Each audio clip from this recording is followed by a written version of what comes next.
भगवान श्री कृष्ण कहते हैं महाभारत में, अशांत को सुख कैसे हो सकता है। सुखी रहने के लिए शांति बहुत जरूरी है। अपनी दृष्टि सरल रखो, कुटिल नहीं।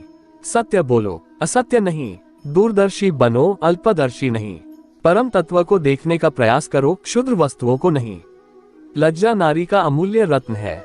व्यक्ति जो चाहे बन सकता है, यदि वह विश्वास के साथ इच्छित वस्तु पर लगातार चिंतन करे। जो मन को नियंत्रित नहीं करते, उनके लिए वह शत्रु के समान कार्य करता है। नारी वह धुरी है जिसके चारों ओर परिवार घूमता है। पुरुषार्थ नहीं करते वे धन, मित्र, ऐश्वर्य, उत्तम कुल तथा दुर्लभ लक्ष्मी का उपयोग नहीं कर सकते। जहाँ सब लोग नेता बनने के इच्छुक हों, जहाँ सब सम्मान चाहते हों और पंडित बनते हों, जहाँ सभी महत्वाकांक्षी हों, वह समुदाय पतित और नष्ट हुए बिना नहीं रह सकता। जिसने पहले तुम्हारा उपकार किया हो, वह यदि बड़ा अपराध करे तो भी उनके उपकार की याद करके उसका अपराध क्षमा दो। किसी और का काम पूर्णता से करने से कहीं अच्छा है कि अपना काम करे, भले ही उसे अपूर्णता से करना पड़े। एक बुरा आदमी उतना ही प्रसन्न होता है जितना कि एक अच्छा आदमी दूसरों के बीमार बोलने से व्यथित होता है। ये इंद्रियां ही स्वर्ग और नरक है। इनको वश में रखना स्वर्ग और स्वतंत्र छोड़ देना नरक है। संसार में वही मनुष्य प्रशंसा के योग्य है, वही उत्तम है, वही सत्पुरुष और वही धनी है, जिसके यहाँ से याचक या शरणागत निराश न लौटे। किसी के प्रति मन में क्रोध रखने की अपेक्षा उसे तत्काल प्रकट कर देना अधिक अच्छा है, जैसे पल में जल जाना देर तक सुलगने से अच्छा है। लोग आपके अपमान के बारे में हमेशा बात करेंगे। सम्मानित व्यक्ति के लिए अपमान मृत्यु से भी बदतर है।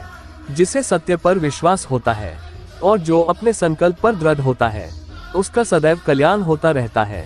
जिस परिवार व राष्ट्र में स्त्रियों का सम्मान नहीं होता, वह पतन व विनाश के गर्त में लीन हो जाता है।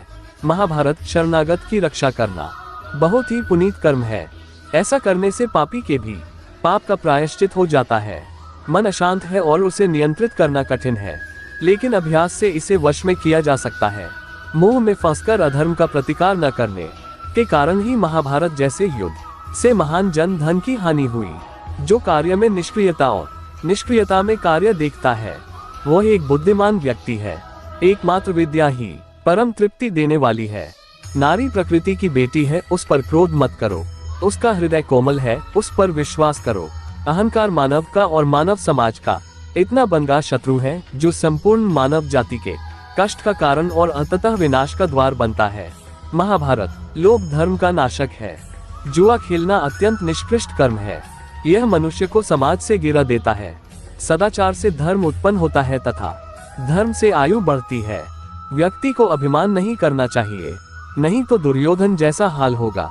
परिवर्तन इस संसार का अटल नियम है और सबको इसे स्वीकारना ही पड़ता है, क्योंकि कोई इसे बदल नहीं सकता। मनुष्य अपने विश्वास से निर्मित होता है। जैसा वो विश्वास करता है वैसा वो बन जाता है।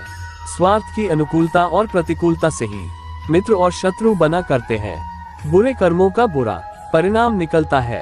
मनुष्य जीवन की सफलता इसी में है कि वह उपकारी के उपकार को कभी न भूले, उसके उपकार से बढ़कर उस उपकारी व्यक्ति का उपकार कर दे। चतुर मित्र सबसे श्रेष्ठ वह मार्ग प्रदर्शक होता है। अपने पूर्वजों का सम्मान करना चाहिए, उनके बताए हुए मार्ग पर चलना चाहिए, उनके दिए उपदेशों का आचरण करना चाहिए। विपत्ति के आने पर अपनी रक्षा के लिए व्यक्ति को अपने पड़ोसी शत्रु से भी मेल कर लेना चाहिए। आत्मज्ञान की तलवार से काटकर अपने हृदय से अज्ञान के संदेह को अलग कर दो। अनुशासित रहो, उठो। बुद्धिमान व्यक्ति को समाज कल्याण के लिए बिना आसक्ति के काम करना चाहिए। जो मनुष्य अपने माता पिता की सेवा पूरे सद्भाव से करते हैं, उनकी ख्याति इस लोक में ही नहीं बल्कि परलोक में भी होती है। जैसे तेल समाप्त हो जाने पर दीपक बुझ जाता है, उसी प्रकार कर्म के क्षीण हो जाने पर भाग्य भी नष्ट हो जाता है। बैर के कारण उत्पन्न होने वाली आग एक पक्ष को स्वाहा किए बिना कभी शांत नहीं होती। जैसे जल द्वारा अग्नि को शांत किया जाता है, वैसे ही ज्ञान के द्वारा मन को शांत रखना चाहिए। द्वेष से सदैव दूर रहें। बड़े से बड़ा शूरवीर भी अगर अधर्म और अन्याय का साथ देता है तो धर्म के आगे उसे अंततः झुकना ही पड़ता है। जुआ खेलना अत्यंत निष्कृष्ट कर्म है। यह मनुष्य को समाज से गिरा देता है। सभी को भ्रातृभाव से रहना चाहिए। अपनी निंदा सहने की शक्ति रखने वाला व्यक्ति मानो विश्व पर विजय पा लेता है। जैसे सूखी लकड़ी के साथ मिली होने पर गीली लकड़ी भी जल जाती है, उसी प्रकार दुष्ट दुराचारियों के साथ संपर्क में रहने पर सज्जन भी दैक भोगते हैं। महाभारत। सोकर नींद जीतने का प्रयास न करें। कामोपयोग के द्वारा स्त्री को जीतने की इच्छा न करें। दो प्रकार के व्यक्ति संसार में स्वर्ग के भी ऊपर स्थिति होते हैं।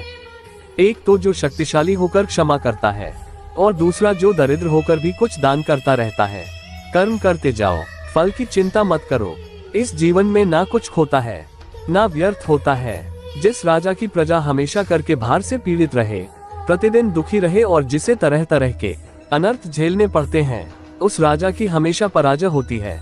महाभारत। एक मनुष्य को अपनी मातृभूमि सर्वोपरि रखनी चाहिए और हर परिस्थिति में उसकी रक्षा करनी चाहिए। जो विपत्ति पड़ने पर कभी दुखी नहीं होता, बल्कि सावधानी के साथ उद्यम का आश्रय लेता है तथा समय आने पर दुख भी सह लेता है, उसके शत्रु पराजित ही हैं। उससे मत डरो जो वास्तविक नहीं है, ना कभी था ना कभी होगा। जो वास्तविक है वो हमेशा था और उससे कभी नष्ट नहीं किया जा सकता। झूठे पर विश्वास और विश्वस्त पर भी विश्वास सहसा नहीं करना चाहिए। मनुष्य का पराक्रम उसके सब अनर्थ दूर कर देता है। निर्माण केवल पहले से मौजूद चीजों का प्रक्षेपण है।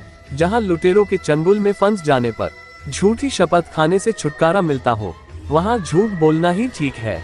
ऐसे में उसे ही सत्य समझना चाहिए।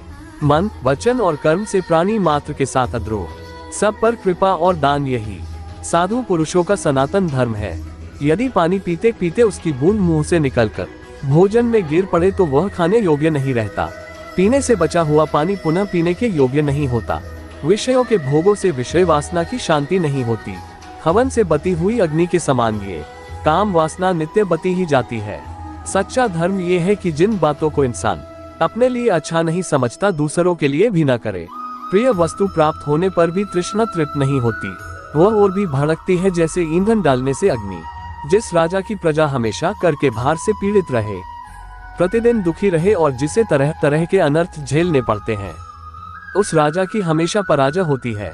विधि के विधान के आगे कोई नहीं टिक सकता। एक पुरुषार्थी को भी वक्त के साथ मिटकर इतिहास बन जाना पड़ता है। अपनी प्रभुता के लिए चाहे जितने उपाय किए जाएं, परंतु परिश्रम के बिना संसार में सब फीका है। दूसरों से घृणा करने वाले, दूसरों से ईर्ष्या करने वाले, असंतोषी, क्रोध, सभी बातों में शंका करने वाले और दूसरे के धन से जीविका निर्वाह करने वाले, ये छहों सदा दुखी रहते हैं। अगर परमेश्वर से कुछ मांगना है तो सिर्फ उनके प्रति निश्चल भक्ति मांगो, जिसके आ जाने मात्र से ही संसार का समस्त वैभव तुम्हारे पास रहेगा। संसार में ऐसा कोई नहीं हुआ है जो मनुष्य की आशाओं का पेट भर सके। पुरुष की आशा समुद्र के समान है, वह कभी भरती ही नहीं। किसी का सहारा लिए बिना कोई ऊंचा नहीं चढ़ सकता, अतः सबको किसी प्रधान आश्रय का सहारा लेना चाहिए। परोपकार सबसे बड़ा पुण्य और परपीड़ा यानी दूसरों को कष्ट देना सबसे बड़ा पाप है। मैं सभी प्राणियों को समान रूप से देखता हूँ, ना कोई मुझे कम प्रिय है ना अधिक, लेकिन जो मेरी प्रेम पूर्वक आराधना करते हैं वो मेरे भीतर रहते हैं और मैं उनके जीवन में आता हूँ।